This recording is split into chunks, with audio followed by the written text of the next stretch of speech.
How do we put together the work around the community building, around the person, community building out in the neighborhood, the ABCD kind of work, and then both at a personal level, the role for paid people, direct support workers, connectors, and community organizers on the community side about it. That we need both person-centered work, needs community-centered work in order to work, and community-centered work needs person-centered work to work. And I think that for a long time I didn't think about that. I didn't recognize that. And there's something about trying to get beyond, trying to figure out who's the problem, and trying to figure out some new ways to think about all this that is really important to me, and I think to many of us. How do we, there's a saying, if you keep doing what you're doing, you'll keep getting what you're getting. And we need to do something different. We need innovation. And we also need, I think, more and more, I'm recognizing, I mean, there's nobody in this room, whatever your role, nobody in this room, and all the people that are not in this room that we all know and love, we need everybody. And I remember when I first met Marcia Forrest 25 years ago, she said, all means all, and that's just been kind of resonating in my mind and heart all day long. And there's nobody we don't need. And that's not just in a community, it's in this room, and it's in rooms like this. And I'm just tired, I'm exhausted of the idea of trying to figure out who's the damn problem. You know, I mean, there's plenty of problems, but I'm more interested in relaxing about it enough that we might do something that actually would make it. Start with a learning conversation, which is on the community organizing side. And there's lots of good intentional action, and we've had lots of stories right here the last couple of days about groups of people getting organized to mobilize their neighborhoods and their community. The heart of that is discovering what people care about enough to act. Like, what are people really passionate about? So for a short time, with just one other person, I'd like to ask you to have a learning is, what do you care about? What do you care about more than anything in your personal life to act on?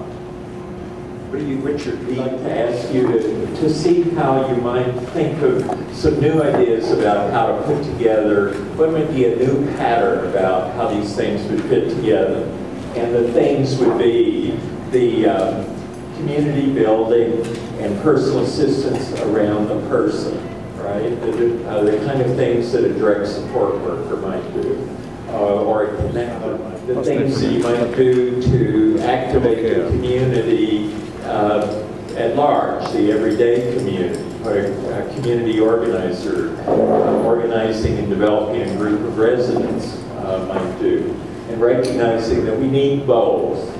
We need that it's essential, the community building and support to help to support a person to participate, contribute, and move into the community side. I think until just recently, I have not realistically appreciated the essential nature of the direct support work, and then without it, the community organizing, the ABC work cannot be successful. Another part of the question is, that represented by the triangle, is how to work with both the paid roles in terms of the personal support, the person-centered work, and the paid roles in terms of the community development, the community organizing.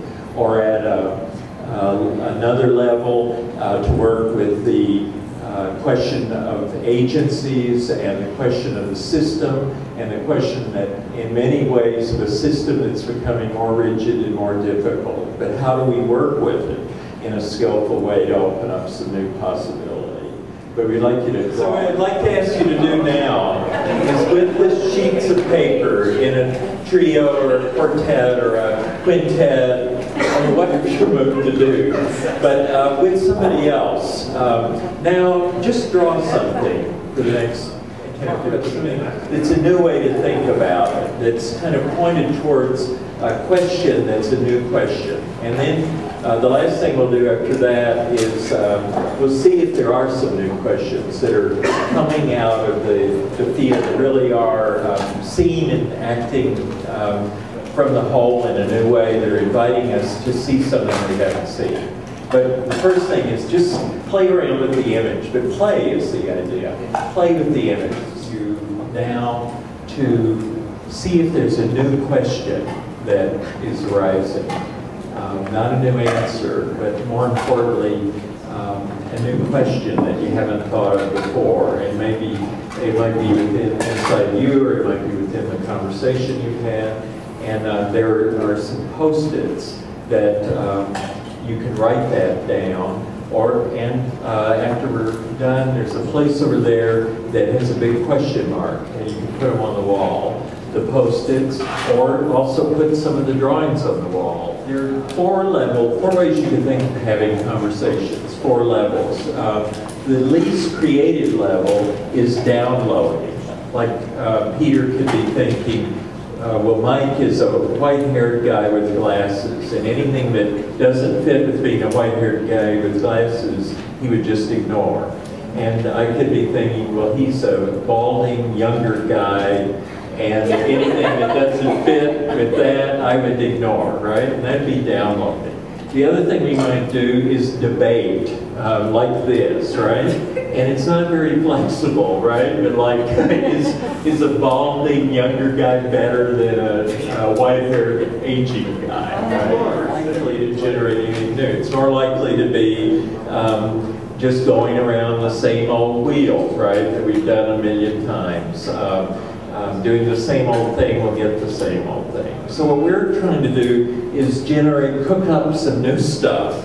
And so a third way, more at an angle, is to be more empathic, to listen to understand. Like I try to understand what it's like to be a younger, balding man. You try to be listening to understand what it's like to be an aging, white-haired man, right? You might try to do that. Sure, I might. But that'd be more empathic. But the most interesting idea is a more generative kind of conversation.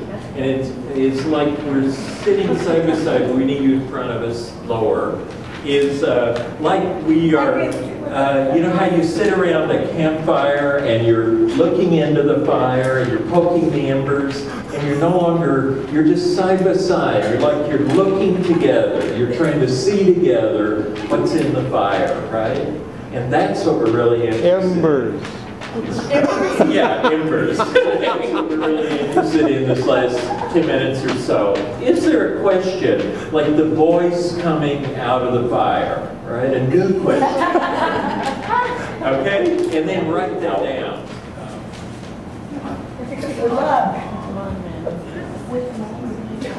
And less searching for the enemy and more searching out into the community together. Organizing, developing, connecting for new allies, new friends, new possibilities.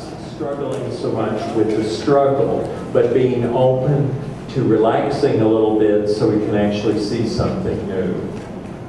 And what I'd like to ask you after, we're going to have a closing with Peter, and then if you would put up your questions under the big question mark. And Gerima Harvey is also going to be coming up to play some drumming, a little drumming while we sing a song together.